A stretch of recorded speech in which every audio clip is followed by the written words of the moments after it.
Movie की starting में हम 1945 का सीन देखते हैं, जब वर्ल्ड वार 2 हो रहा होता है। वही हम एक प्लेन के अंदर शिकीशिमा नाम के पायलट को देखते हैं, जो प्लेन में कुछ खराबी होने की वजह से अपने प्लेन को एक आइलैंड पर लैंड करता है, जहां कई सारे सैनिक थे जो जंग की तैयारी कर रहे होते हैं। वही हम एक मैकेनिक को देखते हैं, जिसका नाम काचीनामा था। वो शिकीशिमा के प्लेन को ठीक करने लगता है। तभी शिकीशिमा आइलैंड पर घूमने के लिए जाता है, तो वो अपने सामने तालाब में मरी हुई मछलियों को तैरते हुए देखता है, लेकिन वो उन पे ध्यान नहीं देता। जब शिकीशिमा शाम को वापस अपने कैंप में आता है, तभी उसे इमरजेंसी अलार्म सुनाई देता है और सारे सैनिक इधर उधर भाग रहे थे। उसी समय वहाँ पर गोडजिला आ जाता है। उसको देखकर सारे सैनिक छुपने लग जाते हैं। तभी वो मैकेनिक शिकीशिमा से कहता है कि तुम एक पायलट हो, इसलिए तुम अपने प्लेन से उस पर फायरिंग करो। तो शिकीशिमा मैकेनिक के कहने पर अपने प्लेन में जाता है, पर वो गोडजिला को देखकर काफी डर गया था, इसलिए उस पर फायरिंग नहीं कर पाता और गोडजिला आगे बढ़ने लगता है। तो दूसरे सैनिक डर की वजह से अपनी गन से उस पर फायरिंग करने लगते हैं, लेकिन इससे गोडजिला और भड़क जाता है और वो एक एक करके सारे सैनिकों को मारने लग जाता है। शिकीशिमा भी गोडजिला के हमले से बेहोश हो जाता है। अगली सुबह जब शिकीशिमा को होश आता है, तो वो देखता है कि काचीनामा सभी सैनिकों की लाशें इकट्ठी कर रहा होता है। काचीनामा शिकीशिमा को देखकर काफी गुस्सा होता है। उससे कहता है कि ये सब तुम्हारी वजह से मारे गए हैं। अगर तुम टाइम पर फायरिंग कर देते तो ये सब नहीं होता। वही सीन शिफ्ट होता है। हमें दिखाया जाता है कि शिकीशिमा को बाकी पायलट के साथ टोक्यो भेज दिया जाता है। शिकीशिमा जब अपने घर आता है तो देखता है कि वहाँ बमबारी की वजह से सब कुछ बर्बाद हो चुका था। उसका घर भी पूरी तरह से टूट चुका था। शिकीशिमा अपने पड़ोस की औरत से अपने माँ बाप के बारे में पूछता है, लेकिन वो बताती है कि वो बमबारी में मारे गए। इससे शिकीशिमा बहुत दुखी होता है। वही अगले दिन पुलिस जब एक औरत का पीछा कर रही थी, क्योंकि उसने बच्चा चुराया होता है, तो शिकीशिमा उसके रास्ते में आ जाता है। तो वो औरत शिकीशिमा को वो बच्चा देकर आगे भाग जाती और पुलिस वालों को चकमा देकर शिकीशिमा के पास आती है। तो शिकीशिमा उस लड़की से पूछता है कि तुम कौन हो, तो वो लड़की अपना नाम लोरी बताती है। तो शिकीशिमा उस बच्चे को वापस उसे दे देता है और अपने घर की तरफ बढ़ने लगता है। तो लोरी भी उसके पीछे जाने लगती है और कहती है कि मेरे पास रहने की कोई जगह नहीं है। तो शिकीशिमा उसे अपने घर पर रुकने को कहता है। अगली सुबह जब शिकीशिमा काम ढूंढने के लिए घर से निकलता है, तो उसकी पड़ोसन उससे पूछती है कि वो लड़की कौन है और वो तुम्हारे घर पर क्या कर रही है। तो शिकीशिमा कहता है, मुझे नहीं पता वो कौन है, मैंने बस उसको सहारा दिया है। तो उसकी पड़ोसन कहती है कि उस बच्चे को खिलाने के लिए कुछ है, तो शिकीशिमा मना कर देता। फिर वो पड़ोसन उस बच्चे को खाना खिलाती है। लोरी और शिकीशिमा उसका शुक्रिया करते हैं। थोड़े दिनों बाद शिकीशिमा को काम मिल जाता है, जिससे लोरी बहुत खुश होती है, लेकिन शिकीशिमा उसे बताता है कि इस काम में बहुत खतरा है, कि ये कंपनी सरकार के लिए काम करती है और मेरा काम समुद्र में बिछी माइंस को निकालना है, जो जंग के वक्त सरकार ने लगाई थी। तो लोरी कहती है, ये काम बहुत खतरनाक है, पर इस काम के लिए शिकीशिमा को अच्छे पैसे मिल रहे थे, जिससे वो जिंदगी में आगे बहुत कुछ कर सकते थे। अगले दिन जब शिकीशिमा काम पर जाता है, तो उसकी मुलाकात उसके साथियों और एक डॉक्टर से होती है। उसके बाद वो समुद्र में जाते हैं, जहाँ वो लोग एक माइंस को ढूंढकर उसे शूट करने लगते हैं ताकि उसे डिस्ट्रॉय कर सके, लेकिन शिकीशिमा के साथी से निशाना नहीं लगता। तो शिकीशिमा खुद उस बॉम्ब को शूट करता है। वही रात को जब शिकीशिमा सो रहा था, तब उसे वही सपना आता है जब गोडजिला ने उसके साथियों को मारा था, जिससे शिकीशिमा चिल्लाता है, जिससे लोरी उससे पूछती है, तुम्हें क्या हुआ? तो शिकीशिमा बताता है कि कुछ नहीं, मुझे ऐसे भयानक सपने आते रहते हैं। वही अमेरिका के न्यूक्लियर हमले से गोडजिला जाग गया था। उधर शिकीशिमा की लाइफ मजे से गुजर रही थी और उसने अपने पैसों से बाइक और घर भी बना लिया था। एक रात को शिकीशिमा अपनी टीम को खाने पर इनवाइट करता है, जहां वो खाना खाते वक्त काफी बातें करते हैं। तभी डॉक्टर लोरी को भाभी कहकर बुलाता है, तो लोरी उससे कहती है कि हमारी शादी नहीं हुई। तभी उनके टीम का मेंबर कहता है कि ये लड़की कौन है? तो शिकीशिमा कहता है, बमबारी में इस बच्ची के माँ बाप मारे गए थे और इसको लोरी ने संभाला था और लोरी के पास रहने को कोई जगह नहीं थी, इसलिए ये मेरे घर पर रहते हैं। अगले दिन लोरी शिकीशिमा से कहती है कि मुझे एक जगह नौकरी मिल गई है। तो शिकीशिमा कहता है कि बच्ची को कौन संभालेगा? तो लोरी बोलती है कि पड़ोसन बच्चे को संभाल लेगी। ये सुनकर शिकीशिमा भी मान गया था। फिर हमें पता चलता है कि अमेरिका जगह जगह न्यूक्लियर हमले कर रहा है, जिसकी वजह से गोडजिला और भड़क गया था और जापान की तरफ बढ़ने लगता है। दूसरी तरफ शिकीशिमा और उसकी टीम जब समुद्र में जाते हैं, तो उन्हें वहाँ एक शिप बहुत ही बुरे हाल में दिखाई देता है, जिसे देखकर टीम का मेंबर बोलता है, ये हाल किसने किया होगा? तभी शिकीशिमा बताता है कि ये गोडजिला ने किया होगा। तभी उसे समुद्र की सतह पर मरी हुई मछलियाँ दिखाई देती है, जो उसने उस आइलैंड पर देखी थी। वो सबको बताता है कि जब भी गोडजिला ऊपर आने वाला होता है, तब ऐसी कई सारी मछलियाँ मरकर ऊपर आ जाती है। ये देखकर शिकीशिमा काफी डर जाता है और सभी को वहाँ से जाने को कहता है। उसी वक्त गोडजिला ऊपर आकर इनकी शिप का पीछा करने लग जाता है। उसे देखकर सभी डर गए थे। शिकीशिमा और डॉक्टर एक बॉम्ब को पानी में घिरा देते हैं, जिसको गोडजिला के पास फोड़ देते हैं, लेकिन उस बॉम्ब से गोडजिला को कोई फर्क नहीं पड़ता और वो गुस्से में इनका पीछा करता है। ये देख शिकीशिमा एक और बॉम्ब को गोडजिला के ऊपर फेंकते हैं, लेकिन इनकी किस्मत किस्मत बुरी होने की वजह से उस बॉम्ब का वायर टूट जाता है, जिससे वो बॉम्ब नहीं फूटता है। तो शिकीशिमा गन से फायर करके उस बॉम्ब को ब्लास्ट कर देता है, लेकिन फिर भी गोडजिला को कोई फर्क नहीं पड़ता और वो पूरा बाहर आकर उनको मारने ही वाला था। तभी जापान की आर्मी आकर गोडजिला पर हमला करने लग गई थी और लगातार बॉम्ब के हमले से गोडजिला पानी के अंदर जाकर शिप पर हमला करके उसे तबाह करने लगता है, लेकिन आर्मी वाले किसी तरह बॉम्ब से उसके ऊपर हमला करके उससे शिप को छुड़वा लेते हैं। तभी गोडजिला समुद्र में जाकर अपनी लेजर पावर से हमला करके उस शिप को पूरी तरह से बर्बाद करके गुस्से में वहाँ से निकल जाता है। गोडजिला के हमले से शिकीशिमा भी घायल हो चुका था। शिकीशिमा जब घर आता है तो लोरी उसको देखकर डर जाती है और शिकीशिमा से कहती है कि आखिर तुम इतने परेशान क्यों रहते हो? क्या मैं तुम्हारी कुछ नहीं लगती जो तुम मुझसे खुलकर बात नहीं कर सकते? तो शिकीशिमा उसे बताता है कि 1945 में मेरी वजह से मेरी टीम के सारे सैनिक मारे गए थे, क्योंकि मैंने मशीन गन से गोडजिला के ऊपर हमला नहीं किया था। ये सुनकर लोरी उसे शांत करती है। उधर समुद्र से गोडजिला बाहर निकलकर सिटी की तरफ बढ़ने लगता है। सैनिक जहाज उसे रोकने की कोशिश करते हैं, लेकिन कई हमले के बाद भी उसे नहीं रोक पाते और गोडजिला सिटी के अंदर चला जाता है। वही शिकीशिमा अपने बच्ची के साथ खेल रहा होता है। तभी वो रेडियो में सुनता है कि गोडजिला ने एक शहर पर हमला कर दिया है। ये सुनकर शिकीशिमा को लोरी की फिक्र होने लगी थी, क्योंकि वो भी उसी शहर में जॉब करती थी। वही गोडजिला भी पूरे शहर में तबाही मचाने लगता है और जिस ट्रेन में लोरी होती ही उस ट्रेन को मुंह में उठाकर दूर फेंकने ही वाला होता है, पर लोरी पानी में खुद जाती है। उधर ये सब टीवी पर दिखाने के लिए टीवी रिपोर्टर्स एक बिल्डिंग पर चढ़कर गोडजिला को लाइव दिखा रहे थे, लेकिन गोडजिला के हमले से वो बिल्डिंग नीचे गिर जाती है, जिससे सभी लोग मारे गए थे। गोडजिला सिटी में आगे बढ़ने लगता है। तभी शिकीशिमा वहाँ आकर लोरी को बचाकर भागने लगता है। आर्मी टैंक आकर गोडजिला पर अटैक करते हैं, लेकिन बॉम्ब से उसको कोई फर्क नहीं पड़ता और गोडजिला भड़क जाता है, जिससे वो अपने एक्स्ट्रा शेल को एक्टिव करके लेजर पावर से अटैक करता है, जिससे बहुत बड़ा धमाका होता है। उसके हमले से लोरी शिकीशिमा को तो बचा लेती है, लेकिन खुद मारी जाती है। शिकीशिमा जब बाहर आकर देखता है तो उसे वहाँ लोरी दिखाई नहीं देती, जिससे शिकीशिमा बहुत दुखी होता है और गोडजिला पर गुस्सा होकर उसे मारने की सोचता है। गोडजिला ने सिटी में काफी तबाही मचाई थी, जिससे सारे लोग परेशान हो गए थे और वहाँ के साइंटिस्ट गोडजिला पर वापस से रिसर्च करते हैं। उधर शिकीशिमा घर पर लोरी का शोक मनाता है, क्योंकि वो मर चुकी थी और वो बच्ची भी रो रही होती है। उसकी टीम वाले उसे संभालते हैं। डॉक्टर शिकीशिमा से कहता है कि सरकार ने गोडजिला को मारने के लिए कई सारे लोगों की टीम बनाई है, जिसमें हमें भी चुना गया और मेरे पास एक प्लेन है जिससे गोडजिला को मार सकते हैं। फिर वो सभी उस जगह जाते हैं जहाँ गोडजिला को रोकने वाली पूरी टीम थी। वहाँ जर्नल आकर सबसे कहते हैं कि गोडजिला के हमले काफी बढ़ चुके हैं, इसको रोकने के लिए हमारी मदद कोई नहीं करेगा, इसलिए जो भी करना है हमें करना होगा। जर्नल सभी से कहता है कि गोडजिला को मारने के लिए डॉक्टर ने एक प्लेन बनाया है, जिससे सभी लोग कहते हैं कि गोडजिला को हमने हमारी आंखों से देखा है, उसको किसी भी हथियार से नहीं मारा जा सकता। इसी बीच डॉक्टर आकर सभी को अपना प्लान बताने लगते हैं कि गोडजिला को मारने के लिए हम उसके चारों तरफ गैस के सिलेंडर लगा देंगे,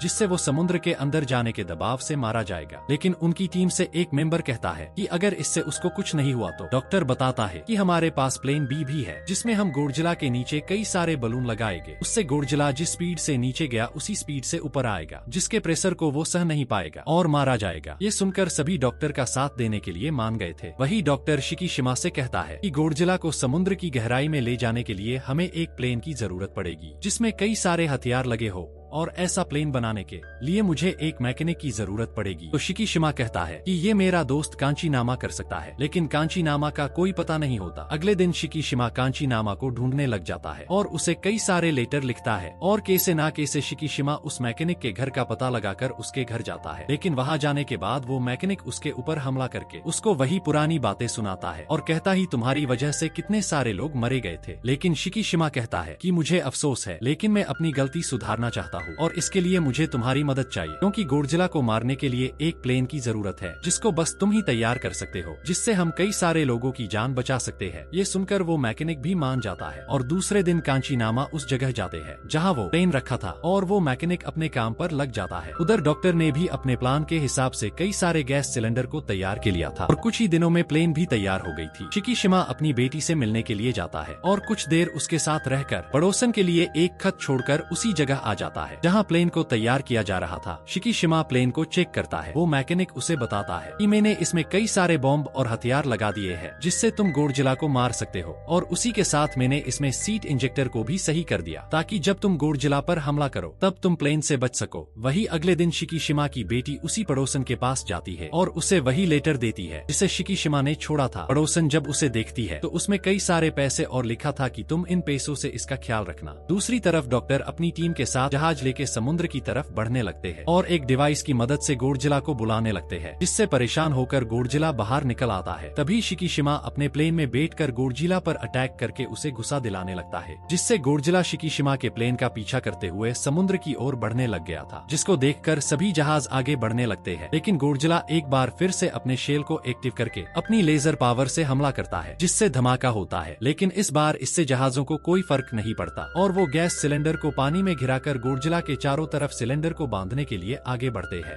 और उसके चारों तरफ वो सिलेंडर लगा देते हैं, क्योंकि गोडजिला का ध्यान शिकीशिमा के प्लेन पर था और अब ये लोग अपने शिप से इन सिलेंडर को एक्टिव कर देते हैं, जिससे गोडजिला बहुत तेजी समुद्र के अंदर जाने लगता है। गोडजिला 1500 मीटर तक जाने के बाद रुक जाता है, जिससे सबको लगता है कि वो मारा गया। उसके बाद सब खुश होते हैं, लेकिन तभी गोडजिला जागकर उनकी शिप को हिलाने लगता है, जिससे ये लोग प्लान बी के मुताबिक सिलेंडर में लगाए गए बलून को एक्टिव कर देते हैं, जिससे गोडजिला बहुत तेजी से ऊपर आने लगता है। गोडजिला जैसे ही ऊपर आता है तो सभी देखते हैं कि उसको कुछ भी फर्क नहीं पड़ा था और गोडजिला अब फिर से शेल को ओपन करके लेजर पावर को एक्टिव कर रहा होता है, जिसको देखकर सभी लोग डर जाते हैं, क्योंकि अब उनका मरना तय था। गोडजिला हमला करने ही वाला था कि तभी शिकीशिमा प्लेन को गोडजिला के मुंह में घुसा देता है और खुद पैराशूट की मदद से निकल गया था। प्लेन के हमले से गोडजिला के मुंह में एक धमाका होता है, जिससे गोडजिला खड़ा का खड़ा ही रह जाता है। ये देखकर सभी को लगता है कि शिकीशिमा भी मारा गया, जिससे सभी दुखी होते हैं। पर तभी उनको पैराशूट के साथ शिकीशिमा दिखाई दे जाता है और तभी गोडजिला के अंदर जो लेजर पावर थी वो बाहर न निकले की वजह से गोडजिला के अंदर ही ब्लास्ट हो जाती है, जिससे गोडजिला के टुकड़े टुकड़े हो गए थे। सभी लोग शिकीशिमा को उसकी बहादुरी के लिए सैल्यूट करते हैं और शिकीशिमा से मिलने उसकी बेटी के साथ पड़ोसन भी आई थी, जो शिकीशिमा को एक लेटर देती है। शिकीशिमा उसको देखकर खुश हो जाता है, क्योंकि ये लेटर लोरी का था, जो जिंदा थी और हॉस्पिटल में उसका इंतजार कर रही थी। शिकीशिमा अपनी बेटी के साथ उससे मिलने जाता है। लोरी बच तो गई थी, लेकिन वो काफी जख्मी होती है। शिकीशिमा लोरी को देखकर काफी खुश होता है और उसे गले लगा लेता है और ये तीनों साथ में रहने का फैसला करते हैं। वही हमें पोस्ट क्रेडिट सीन में दिखाया जाता है कि गोडजिला के टुकड़े फिर से रीजनरेट हो रहे होते हैं और इसी के साथ इस मूवी की हैप्पी एंडिंग हो जाती है। अगर आपको मूवी पसंद आई हो तो चैनल को लाइक और सब्सक्राइब जरूर करें। Thanks for watching.